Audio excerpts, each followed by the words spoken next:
Kembali di Sapa Indonesia Pagi.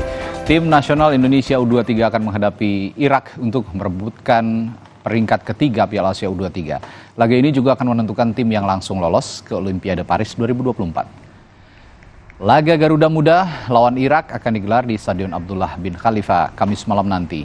Di laga nanti Indonesia akan kembali diperkuat striker andalannya Rafael Strike yang di laga melawan Uzbekistan absen karena akumulasi kartu kuning. Namun sayangnya timnas harus kehilangan sang kapten Rizky Ridho yang terkena kartu merah di laga semifinal. Sebelumnya pelatih Shin Tae-yong sempat menyatakan tekadnya untuk membawa Garuda Muda lolos ke Olimpiade Paris mendatang.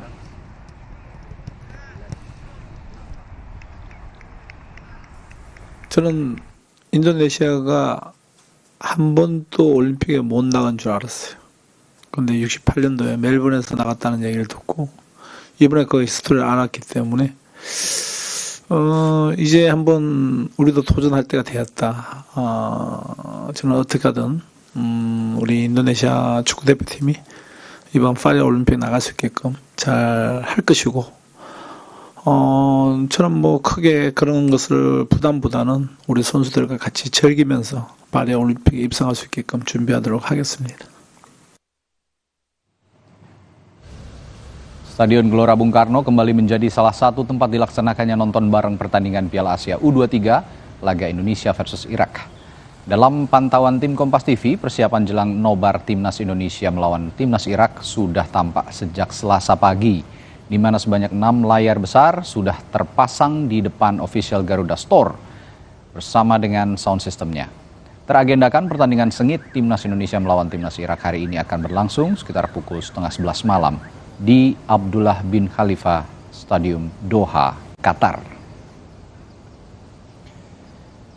Kita sapa jurnalis Kompas TV Nanda Aprilia yang memantau persiapan nonton bareng peringkat 3 Piala Asia U23 yang berada di Kompleks Gelora Bung Karno, Jakarta.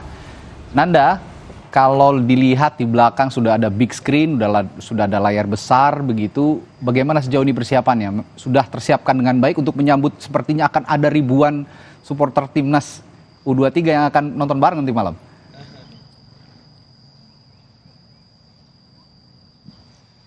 Selamat pagi Radi dan juga saudara. Benar sekali bahwa untuk persiapan jelang pertandingan Indonesia dan juga melawan timnas Irak, khususnya untuk nonton bareng di titik saya melaporkan saat ini yakni di Gelora Bung Karno, sudah bisa dikatakan 100% atau mendekati 100%. Jadi tinggal eksekusinya saja sebenarnya Radi. Seperti yang tadi disampaikan bahwa memang sudah tampak adanya persiapan, ini dipasang layar besar khususnya di pintu gate G atau di depan official Garuda Store. Dimana kalau dalam pantauan kami sudah ada sebanyak 6 layar besar ini disiapkan di titik ini, dibagi menjadi beberapa titik memang atau tersebar di beberapa titik. Dan juga lengkap Radi dan juga saudara, tidak hanya layar saja, sound system juga sudah dikerahkan. Artinya tadi ini tinggal eksekusinya saja, melihat nanti pertandingan yang akan dilaksanakan pada malam hari ini, tepatnya pada pukul 10:30 malam nanti. Nah, itu terkait dengan persiapan di Gelora Bung Karno. Kalau ditanya lagi sebenarnya di mana titik nobar selain di Gelora Bung Karno, ada beberapa titik Radi dan juga saudara yang bisa menjadi referensi untuk Anda yang hendak memutuskan apalagi berniat untuk melakukan nonton bareng.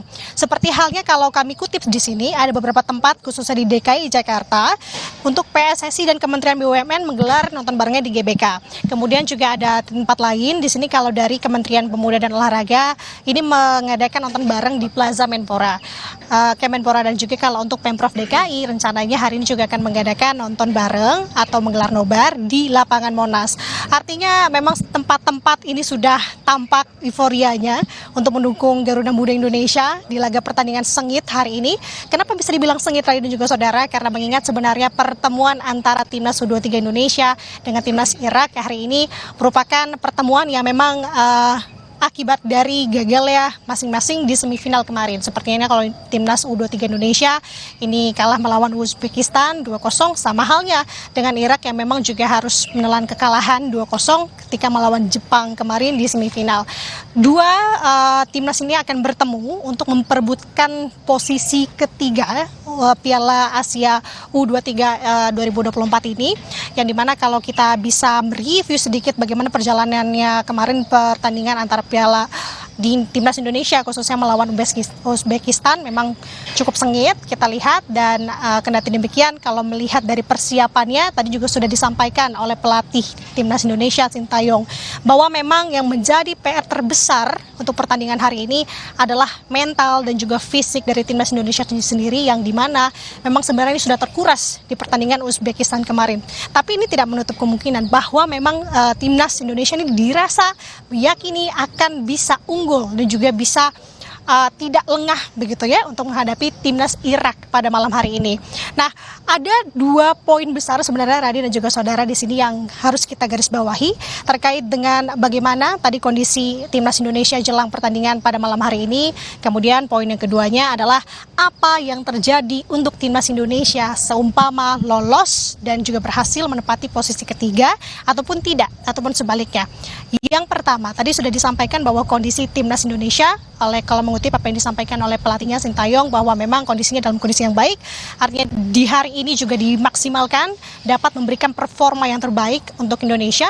Kemudian kalau melihat dari poin yang kedua terkait dengan bagaimana kondisi timnas Indonesia saat ini, yakni kalau melihat dari posisinya memang Indonesia hari ini absen untuk Kapten Rizky Ridho, yang memang kita tahu bahwa kemarin pertandingan dengan pemain timnas Uzbekistan ini dikarenakan kartu merah, artinya Kapten Rizky Ridho ini tidak dapat mengikuti laga pertandingan hari ini. Kemudian kalau untuk yang kedua, meski tadi tidak adanya Kapten Rizky Ridho hari ini, namun kita tahu bahwa momen pertandingan malam hari ini akan menjadi momen kembalinya striker terbaik timnas Indonesia, Rafael Struijk, yang dimana ia sempat absen beberapa kali. Salah satu yang terakhir adalah pertandingan melawan Uzbekistan kemarin diakibatkan akumulasi kartu kuning.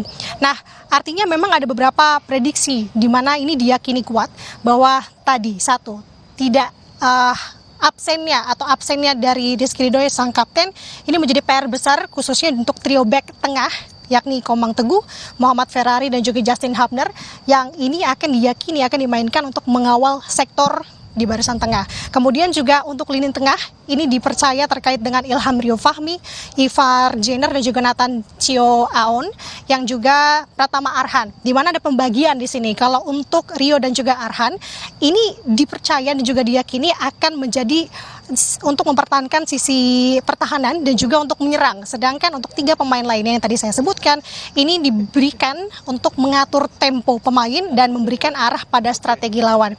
Nah, artinya kita akan melihat bagaimana jalannya pertandingan pada malam hari ini, Radi. Euforianya sudah tampak sebenarnya dari beberapa pertandingan sebelumnya.